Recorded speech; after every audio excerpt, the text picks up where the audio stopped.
اعوذ باللہ من الشیطان الرجیم، بسم اللہ الرحمن الرحیم۔ تمام تعریفیں خدائے بزرگ و برتر کے لیے کہ جو عالمین کا پالنے والا ہے۔ درود و سلام صبح و شام محمد اور آل محمد پر کہ جو وجہ تخلیق کائنات ہیں۔ السلام علیکم ورحمۃ اللہ وبرکاتہ۔ مستورات کربلا آڈیو پوڈ کاسٹ میں ایک بار پھر آپ سب کو خوش آمدید کہتی ہوں۔ خواتین و حضرات، کربلا کے معرکے میں، مشکلات میں اور ان تمام مستورات کا کردار نہایت اہم اور قابل فخر ہے، اور ان تمام مستورات نے صبر، قربانی، شجاعت، عزم و ارادے اور دین کی حفاظت کی اعلیٰ مثالیں قائم کی۔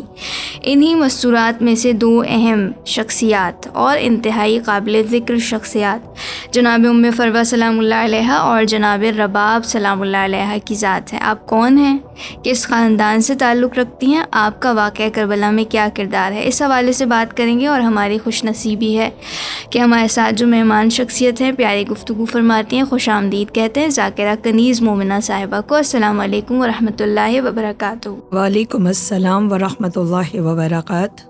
خانم، سب سے پہلے آپ کا بہت بہت شکریہ، آپ نے ہمیں ایک بار پھر وقت دیا۔ آپ کا بہت شکریہ۔ یقیناً یہ بہت بڑی سعادت ہے میرے لیے کہ میں اس بات پہ گفتگو کر سکوں انشاءاللہ۔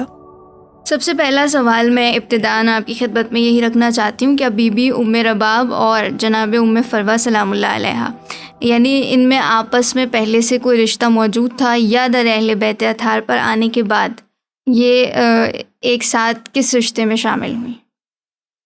اس سلسلے میں ہم یہی بات کریں گے کہ جو ہمارے بہت سارے مومنین جس سے آغا نہیں ہیں، اور یہ بہت خوبصورت سا ایک رشتہ الحمدللہ پہلے سے ان دونوں میں موجود تھا، اور یہ دونوں سگی بہنیں تھیں، ایک ہی باپ کی بیٹیاں تھیں، اور دونوں سگی بہنیں جو ہے دو بھائیوں کے ساتھ بیاہی گئیں۔ اور اس اعتبار سے یہ جو یمن میں رہنے والے امراء القیس کی جو دو بیٹیاں تھیں، ان کی جب شادی مولا حسین علیہ السلام اور مولا حسن مجتبیٰ علیہ السلام سے ہوئی جی، تو مولا جناب علی اصغر علیہ السلام اور جناب قاسم علیہ السلام آپس میں جو ہے نہ صرف یہ کہ چچا زاد تھے بلکہ خالہ زاد بھی تھے۔ یعنی اگر میکہ بھی دیکھو اور سسرال بھی دیکھو تو دونوں کا تقریباً ساتھ ہے، بے شک۔ اچھا، یہ دونوں در اہل بیت اطہار تک کیسے پہنچی؟ بالکل، یہ بہت اچھا سوال ہے اور اہمیت کا حامل ہے۔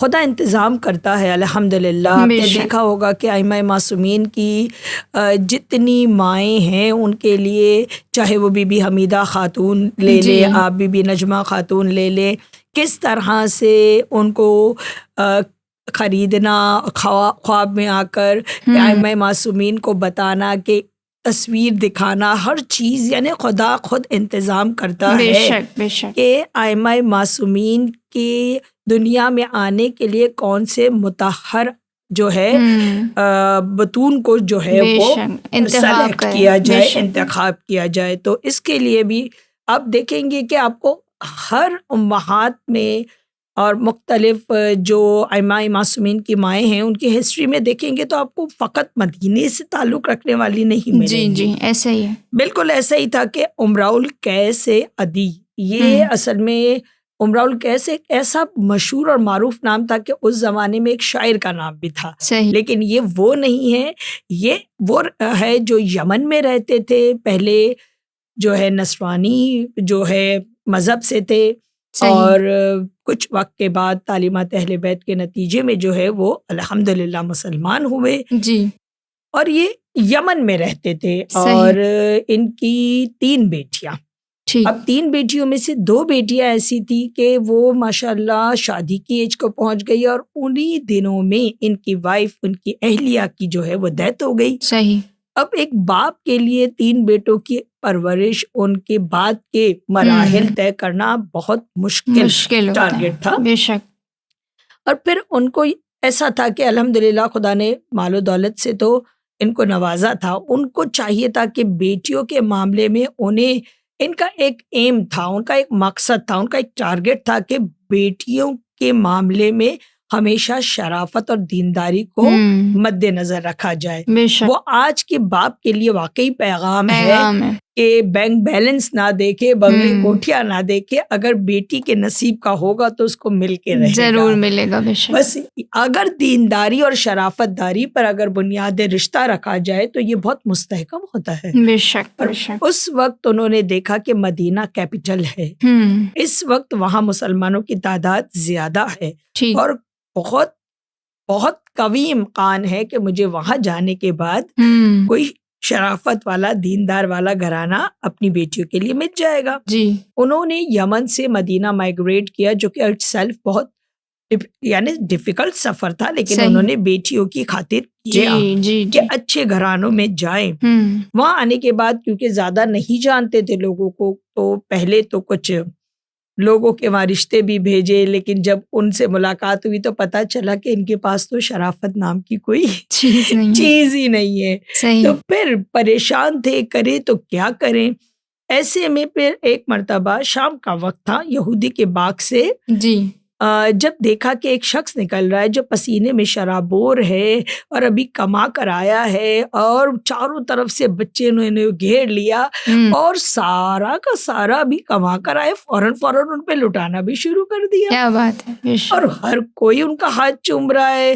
کوئی وہاں سے چلنے والا امیر المومنین کہہ کے خطاب کر رہا ہے، ایک دم سے پوچھا، مجھے تو آپ سے ابھی میں نے ملاقات بھی نہیں کی، میں نے ابھی آپ سے بات بھی نہیں کی، مگر آپ کو دیکھ کر ہی مجھے اندازہ ہو گیا کہ آپ کے کردار میں کتنی شرافت ہے. سبحان اللہ. بے شک بے شک. اور بس اس کو سنتے ہی مولا کائنات نے پوچھا، آپ کون ہیں، کہاں سے آئے ہیں، مدعا کیا ہے، پریشان کیوں ہیں. تو اس وقت اپنا پورا معاملہ بیان کیا، کیونکہ اب یہاں مختصراً بیان کرنا ہے ہمیں. جب پورا معاملہ بیان کیا اور کہا میں چاہتا ہوں کسی شرافت والے دیندار گھرانے میں اپنی بیٹیوں کو میں بھی آؤں، جی. اور یہاں میں اتنا زیادہ لوگوں کو جانتا نہیں ہوں.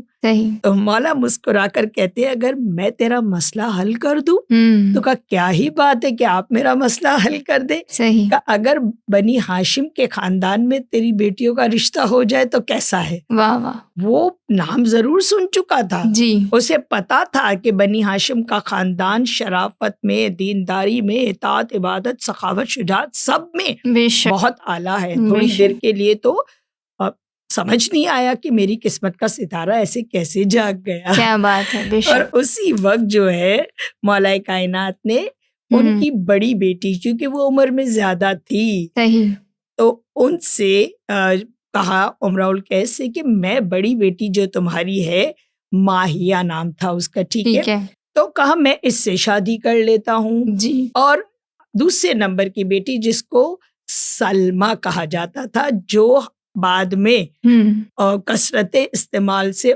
فروا کہلائی. صحیح نام ان کا رملہ بھی تھا، روایتوں میں نجمہ بھی ہے، لیکن جب اس وقت رشتہ کیا تو وہ سلمہ نام کے ساتھ، اور اس کو جو ہے اپنے بیٹے حسن مجتبیٰ کے لیے منتخب کیا گیا. یہاں پہ عوام کے ذہنوں میں سوال پیدا ہو سکتا ہے، جی، باپ اور بیٹا دو بہنوں کو لے کر آئے تو تاریخ میں کوئی ایسی مثال اور بھی ملتی ہے؟ تو یقیناً اگر دیکھیں گے تو کئی مثالیں ملیں گی. صحیح. مامون نے اپنی دو بیٹیاں، ام حبیب کو مولا رضا سے بھی آیا تھا، بے شک، اور نوے امام کے ساتھ اپنی بیٹی ام الفضل کو، یعنی دو بہنیں ساس بہو تھیں. اس سے بھی پہلے، یہ تو مولا کا تو پہلے کا بات ہے، لیکن یہ بعد میں بھی یہ عمل ہوا الحمدللہ. اور اس کے کچھ عرصے بعد چونکہ تیسری بیٹی جو سلامہ تھی، جو کہ ام رباب تھی، جی بے شک، ام رباب جو ہے پھر ان کی شادی مولا حسین علیہ السلام سے کی گئی، اور اس طرح یہ دونوں بہنیں خاندان اہل بیت میں آ گئی. کیا بات ہے، کیا کہنے. خاندان اہل بیت سے نہ تھی، مگر مقام اور مرتبہ یہ پایا. آپ کی خود خصوصیات ایسی تھیں کہ پروردگار عالم نے ان دونوں کا انتخاب کیا اور امامت یعنی ان کے زوج میں شامل کی. اچھا خانم، میں یہ سوال بھی آپ سے پوچھنا چاہتی ہوں کہ بی بی ام فروا سلام اللہ علیہا نے مولا امام حسن علیہ السلام کو اولاد کی صورت میں سب سے پہلا کیا تحفہ عطا کیا؟ بہترین سوال ہے، اس لیے کہ جو روایتیں ملتی ہے کہ مولا حسن مجتبیٰ کی اگر دیگر ازواج بھی تھی تو ان سے بیٹے ضرور ہوئے تھے، مگر بیٹی ایک ہی تھی جی اور وہ بی بی ام فروا سے ہوئی اور سب سے پہلی اولاد ہی ان کی بیٹی تھی. ٹھیک. اور آپ دیکھیے کمال یہ ہے ہوں. کہ کربلا جب وہ گئی تھی نانی بن کر گئی تھی. صحیح صحیح. ہاں اور نواسا بھی ساتھ میں تھا. بے شک. یقیناً آپ نواسے کو پہچان گئے ہوں گے کہ میں کس کی بات کر رہی ہوں. یہ ہماری جو اگر دیکھے خوش قسمتی کے 5ویں امام جو کربلا میں موجود تھے ابن الخیرتین کہلاتے بے تھے. شک بے شک. یعنی دادا اور نانا دونوں معصوم امام. بے شک. صحیح. دادا دیکھے تو حسن مجتبی، ہوں. نانا دیکھے تو حسن مجتبی اور دادا دیکھے تو شہید کربلا مولا حسین. حسین علیہ تو السلام. اس اعتبار سے ان کی جو بیٹی تھی فاطمہ ان کا عقد کیا گیا تھا مولا زین العابدین سے. صحیح. تو یہ پہلا تحفہ تھا جو بیوی یعنی ام فروا نے مولا حسن مجتبی کو دیا. اس کے بعد بھی بی بی ام فروا کے یہاں یعنی پہلی بیٹی کے بعد 4 بیٹے اور ہوئے جس کا تذکرہ ہمیں عموماً جی نہیں ملتا. زیادہ تر ہمارا تذکرہ جو ہوتا ہے یا ہماری روایتوں میں جس کا تذکرہ ہوتا ہے صرف اور صرف زیادہ تر جناب قاسم علیہ السلام. چلے تبرکن فقط نام بتاتی جی چلوں. جی جی. یعنی بی بی کی بیٹی کے بعد جو 4 بیٹے ہوئے ایک کا نام احمد تھا، دوسرے کا نام عبداللہ اکبر، اچھا تیسرے نمبر پہ جناب قاسم تھے، اچھا اور چوتھے نمبر پہ عبداللہ اصغر. یعنی 2 بیٹوں کے نام عبداللہ رکھے اور فرق کرنے کے لیے اکبر و اصغر کر دیا. یعنی 5 اولادیں. صحیح. اور پھر ہم یہ بھی جاننا چاہیں گے کہ امام حسن علیہ السلام اور بی بی جناب ام فروا سلام اللہ علیہ کا ساتھ کتنا عرصہ رہا، اور پھر جب امام حسن علیہ السلام کی شہادت ہوئی تو جناب قاسم کی عمر مبارک اس وقت کیا تھی؟ جی یہ روایتیں کہتی 36 یا 37 36 یا 37 ہجرہ میں جو ہے جناب ام فروا مولا حسن مجتبی کی زندگی میں آئیں. جی. اور تقریباً دیکھیں 50 ہجری میں مولا کی شہادت ہوئی ہے. صحیح. تو اس اعتبار سے دیکھا جائے تو میکسیمم 13 سے 14 سال یہ شریک حیات بن کر جو ہے مولا کے ساتھ رہیں. صحیح. اور اس کے بعد اس وقت جو ہے شہادت کے وقت مولا قاسم کی عمر 3 سال بتائی جاتی ہے. اچھا. تو اس اعتبار سے آپ دیکھیں کہ کربلا میں جو ہے یعنی 50 ہجری میں 3 سال کے تھے، تو کربلا میں اسی اعتبار سے روایتوں میں جو ہے وہ 13 سال کے قاسم کا تذکرہ کیا جاتا ہے. بے شک بے شک. جناب قاسم علیہ السلام کیا مقام اور کیا مرتبہ کہ خود امام حسن علیہ السلام کی نیابت جو ادا کی ہے وہ کربلا میں جناب قاسم علیہ السلام نے ادا کی. اچھا، اسی کے ساتھ ساتھ بی بی ام فروا سلام اللہ علیہ نے امام حسن علیہ السلام کی شہادت کے بعد کس انداز سے بچوں کی دیکھ بھال کی ہوگی؟ یقیناً بڑے کٹھن مراحل سے گزری ہوں گی اور گھر والوں نے یقیناً بھرپور انداز میں آپ کا ساتھ دیا ہوگا. بالکل، یہ وہ گھرانہ ہے جو کسی کو تنہا نہیں چھوڑتا. بے شک. الحمدللہ مولا حسین نے اپنے بھائی حسن مجتبی کی شہادت کے بعد ان کے بچوں کو باپ بن کر پالا. جناب زینب نے ہر قدم پر بھابھی کا ساتھ دیا، بار بار کہتی رہی بھابھی کوئی فرمائش ہے تو کیجیے. بے شک. اور بی بی ام فروا ہمیشہ ایک ہی بات کہتی کہ میرے بولنے سے پہلے میری تمام خواہشیں حاجتیں پوری ہو جاتی ہے. بیوی میں کیا فرمائش کروں تم سے. اور خاص طور پر جناب قاسم اور مولا حسین کی محبت تو بہت منفرد تھی، جدا گانا تھی. بالکل ایسے ہی جیسے جناب ابو طالب کی جناب رسول خدا سے تھی. بے شک. ایسی چچا بھتیجے کی محبت تھی کہ اپنے بچوں سے زیادہ بھتیجے کی چاہت میں راتوں کو اپنے بیٹے کو ہٹا کر اس جگہ سلا دیتے تھے. اور الحمدللہ مولا کو اتنی عادت تھی بستر بدلنے کی کہ شب ہجرت جب بستر رسول پہ سونا پڑا تو مولا کو کوئی مشکل کیا بات ہے نہیں پیش آئی. الحمدللہ سبحان اللہ. یعنی واقعاً یہ تاریخ دہرائی گئی جس انداز سے امام حسین علیہ السلام نے جناب قاسم کو اور جناب امام حسن کے تمام بچوں بچوں کو سنبھالا اور ان کا ساتھ دیا، تو یہ بہت قابل غور ہے، گویا تاریخ دہرائی جا رہی ہے۔ اچھا، انشاءاللہ اگلے پروگرام میں ہم بات کریں گے جناب ام فروہ سلام اللہ علیہا ماں کے کردار کے انداز میں کس طرح سے سامنے آتی ہے، لیکن میں چاہتی ہوں کیونکہ یہ دونوں بہنیں ہیں، جناب ام فروہ بھی اور جناب رباب سلام اللہ علیہا بھی، تو جناب رباب پر بھی کچھ بات ہو اور ان کی فضیلت بیان ہو، خاص طور سے مولا امام حسین علیہ السلام نے بی بی رباب سلام اللہ علیہ کی فضیلت میں کیا کہا۔ روایتیں نقل کرتی ہیں بی بی رباب کی اس خصوصیت پہ اکثر بولا نہیں جاتا، جبکہ یہ حق رکھتی ہیں کہ ان کی اس خصوصیت کو بیان کیا جائے۔ بے شک۔ بی بی رباب عورتوں میں، یہ روایت کا جملہ ہے، رباب عورتوں میں فضیلت، خوبصورتی، ادب اور عقل کے لحاظ سے بہترین تھیں۔ بے شک۔ اور پھر مولا حسین کا بی بی رباب کو اتنا چاہتے تھے کہ آپ نے ان کے بارے میں بہت سارے اشعار تحریر کیے۔ ان میں سے ایک شعر جو آپ سے منسوب ہے، آپ فرماتے تھے کہ جس گھر میں رباب اور سکینہ ہو وہ گھر مجھے بہت پسند ہے۔ سبحان اللہ۔ امام معصوم کا کسی کے لیے یہ کہنا اس بی بی کی عظمت کو ظاہر کرتا ہے۔ الحمدللہ۔ بے شک بے شک، کیا بات ہے کہ امام وقت جن کے لیے اشعار کہیں وہ بی بی معمولی تو نہیں ہوں گی بے یقیناً۔ شک۔ اچھا، یہ بھی میں جاننا چاہوں گی کہ بی بی رباب سلام اللہ علیہ سے مولا امام حسین کے لیے کتنی اولادیں تھیں؟ تاریخ میں فقط 2 ہی اولادوں کا تذکرہ ملتا ہے۔ ٹھیک۔ اس میں ایک بی بی سکینہ سلام اللہ علیہا ہے اور ایک جناب علی اصغر علیہ السلام ہے۔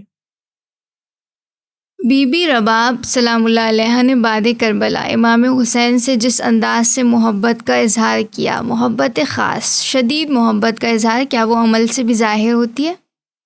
بالکل۔ دیکھیں، جب یہ لوٹا ہوا کاروان پہلے شام سے کربلا گیا، جی، اور جب روایتیں کہتی ہے کربلا میں جب اپنے والی کی قبر مبارک کو دھوپ میں جلتا دیکھا، اولاً تو وہ وہاں سے جانے کے لیے کسی صورت تیار نہیں تھی، اور جب مولا سجاد نے کہا، روایتیں کہتے 3 دن یا 5 دن وہاں پہ عزاداری ہوئی، ماتمداری ہوئی، پرسہ داری ہوئی، اور اس کے بعد مولا نے کہا چلیے اماں، تو وہ یہی کہتی رہی کہ میں گھر جا کر کیا کروں گی، مجھے یہاں پہ مجاور بننے دو، میں تمہارے بابا کی مجاوری کروں گی۔ بے شک۔ لیکن اس وقت امام وقت کا حکم تھا تو بی بی کو جانا پڑا، لیکن چلتے وقت بی بی نے قبر مطہر پر ہاتھ رکھ کر ایک وعدہ کر لیا، اور وعدہ بھی ایسا تھا کہ جو 1 یا 2 دن جس پر بات نہیں تھی، پوری لائف ٹائم کے لیے وعدہ کر لیا۔ اور وعدہ کتنا سخت تھا، اے میرے والی، آج دھوپ میں جلتی ہوئی قبر کو دیکھ کر رباب یہ وعدہ کرتی ہے کہ آج کے بعد وہ سائے میں نہ بیٹھے گی۔ اللہ اکبر۔ بس اب اس وعدے کو کیسے پورا ہوا؟ یہ جو وعدہ ہے واقعاً اگر دیکھا جائے تو یہ آپ کی وفاداری کا اظہار ہے کہ آپ نے کس انداز سے امام حسین علیہ السلام سے اظہار وفاداری فرمائی ہے، اظہار محبت فرمایا ہے، اور اس وعدے کو کیسے پورا کیا گیا، اور اس میں خدا نے کیسے بی بی رباب سلام اللہ علیہ کی مدد کی۔ بعد کربلا مدینے جا کر آپ کے کیا حالات رہے، ان تمام سوالوں کے حوالے سے ہم مزید بات کریں گے اگلے پروگرام میں۔ تو اگلے پروگرام میں آپ سب ہمارے ساتھ جڑے رہیے۔ میں بہت شکریہ ادا کرنا چاہتی ہوں، ذاکرہ کنیز مومنہ صاحبہ ہمارے ساتھ موجود تھیں۔ آپ کی آمد آپ کا بھی بہت شکریہ۔ انشاءاللہ اگلے ایپیسوڈ میں ملاقات ہوگی۔ انشاءاللہ، جب تک کے لیے ہمیں اجازت دیجیے، فی امان اللہ۔